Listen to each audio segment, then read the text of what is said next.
algumas outras vezes de investimentos alternativos aqui com você, e a gente falando agora desse assunto aí, me veio aqui à cabeça essa questão de venture capital, né, desses números aí que a gente está vendo. Os investidores que, tipo, têm um pouco mais de interesse nesses tipos de investimentos alternativos, mas não sabem por onde começar, o que você indicaria para eles que estão aqui nos assistindo? A gente vê esses movimentos chamam tanta atenção, né, essas cifras tão grandes aí, e aí muitas vezes as pessoas ficam assim, poxa, queria realmente entender um pouco mais sobre esses tipos de investimentos alternativos. A gente sabe que não é assim tão simples, muitas vezes, deles participarem, né, de como rodadas de investimentos, mas de uma forma em geral, como um todo, quais tipos de investimentos alternativos que você traria aí para a gente de destaque, para abrir um pouco mais esse horizonte, não ficar só em bolsa também? Paulinha, vamos voltar assim, 10 anos atrás, quando você ia fazer uma alocação de recursos para um cliente, você pensava em bolsa, dólar, via fundos multimercados, podia ser, fundos de ações long only e renda fixa. Basicamente, o cliente tinha que ter mais renda fixa. Eu diria 10, 12 anos atrás. Depois começou a ter aquela parcela que você tinha que ter no mercado exterior, e começaram a vir os veículos que te davam acesso ao mercado lá fora. Era impossível há 10, 12 anos atrás você captar no varejo para private equity. Era um negócio muito difícil de se fazer. Eu acho que assim, o mercado evoluiu bastante. A XP Investimentos captou agora há pouco com o Chu, que era um parceiro da Actis de muito tempo, captou 800 milhões de reais com ticket de 50 mil reais. Eu tenho conversado com alguns fundos que estão querendo trazer a ESG para o Brasil como private equity, querendo captar com tickets menores, e isso aí é uma linha de investimento alternativo de longo prazo. Então, se você for fazer uma alocação de recursos hoje, muito provavelmente você vai ter que gastar uma parte desse teu dinheiro em dinheiro de longo prazo, e imaginar que isso aí vai ter um retorno daqui 6, 7 a 12 anos, imaginando que você tem que comprar um fundo bom que vai vencer a inflação sem dúvida nenhuma. Ponto. Do ponto de vista de investimento alternativo, que a gente vem falando tanto aí de Bitcoin, falamos outro dia de crédito de carbono, acompanhando esse mercado tecnológico, assim, esse assunto está muito em voga. A gente viu aí de 12 meses para cá o Bitcoin subir 400% mais ou menos. É um negócio novo. Aí quando você entra no detalhe, você já está agora falando de NFT, de token, né, de tokens não fungíveis. Assim, esse negócio ele exponencia muito rápido, né? Então, quando eu tenho falado de alocação de recursos com as pessoas, com meus clientes, a gente fala o seguinte: você tem que ter uma parte do seu capital nesse tipo de investimento alternativo, porque assim, ainda que pequeno, se você perder, você perde pouco, se você ganhar, vai exponenciar.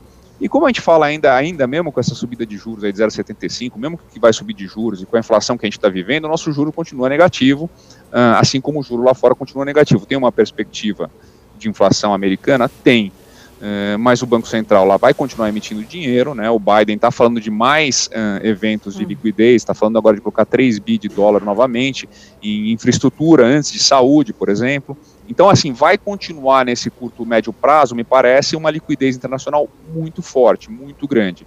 Então, o que eu tenho indicado para as pessoas que estão comigo é comprar ativos alternativos, e esses ativos alternativos não são só moedas digitais, não são só os fundos private equity para varejo, por exemplo, olhar um pouquinho para o mercado imobiliário, que eu acho que está subindo muito rápido, né, e ainda a gente não tem uma clareza se o Brasil veio para ficar estável, e assim por diante. A gente tem que olhar, vamos dizer assim, para a janela do vizinho e ver o que está acontecendo. Não podemos ficar só no basiquinho aqui, bolsa, dólar, fundo multimercado. Fundo multimercado para ganhar do CDI agora é muito fácil, né? Mas vai ficar correndo atrás do rabo. Eu sou mais ficar em fundo de ação, que tem um risco maior, mas que me parece mais saudável para um mundo de juro real negativo. Ô, Julie, voltando naquele raciocínio que a gente estava falando dos M&As, por exemplo, para as empresas, eu queria que você falasse um pouquinho quais são as vantagens dessa dinâmica aí de investimentos diretos, por exemplo. Captação de recursos por meio de investimentos traz mais benefícios que outras formas de capitalização, por exemplo? Não, depende muito do estágio em que a empresa está, né? Eu acho que assim, o ruim para uma empresa é ficar com o dinheiro muito tempo parado no caixa, né? Acho que a empresa que tem a maior caixa do mundo hoje é a Apple. A Apple, ela continua subindo, ela está acho que só 10, 15% abaixo da máxima, e tem um caixa absurdo. Mas aqui na realidade brasileira, a empresa que fica com o caixa queimando, aí precisa ser a empresa que que paga dividendo para o seu acionista, né? E aí, vou falar das empresas mais básicas aí, que são do setor elétrico, né? Setor de utilities. Quando você está numa empresa que pensa em crescimento, E aí não depende só do seu gestor, do seu acionista, você vê que é um movimento global. A gente viu todas essas empresas de tecnologia lá fora subirem aí nos últimos 2, 3 anos absurdamente, e aqui o mercado seguiu, né? Você vê o case, para mim, os dois cases mais óbvios são a Magalu e o Mercado Livre, né? Que foram duas empresas que cresceram absurdamente junto com o mercado lá fora.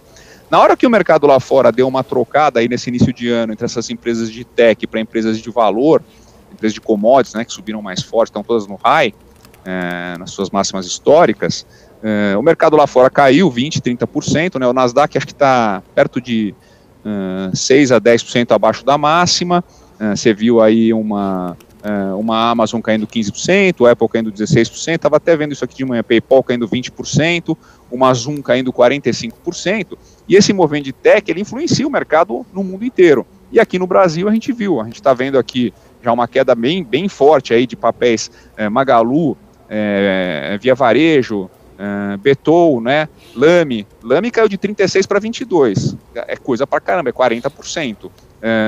Magalu caiu de 28 para 20, é 30%. Via Varejo caiu de 22 para 12, é quase 50%. Então, são quedas importantes. E como que você percebe essa troca de tecnologia por empresa de valor? A Bolsa Brasileira foi na máxima 125 mil, está 115. Né? O S&P lá fora e o Dow fecharam na máxima muito próximo da máxima histórica na sexta-feira. Mesmo, né, acho que todo mundo que é mais plugado no mercado financeiro viu aquele direto que teve da Goldman Sachs lá fora, liquidando um fundo americano, um direto, né, uma operação de compra e venda, provavelmente algum problema de margem com o fundo americano, estão falando de um volume de 10 bilhões de dólares, e aí algumas empresas techs fecharam para baixo nesse movimento, porque tinha um fundo comprado, alavancado, provavelmente, nessas empresas tech. Então, assim, as techs nos últimos 3, 4 anos, as big techs foram as que subiram no mundo inteiro, e agora estão devolvendo um pouco dessa alta. Não me parece que é um final de movimento, porque vai ter muita liquidez mundial, mas nesse momento você vê que as empresas de commodities deram uma surfadinha mais forte, pelo menos agora aqui em fevereiro e março.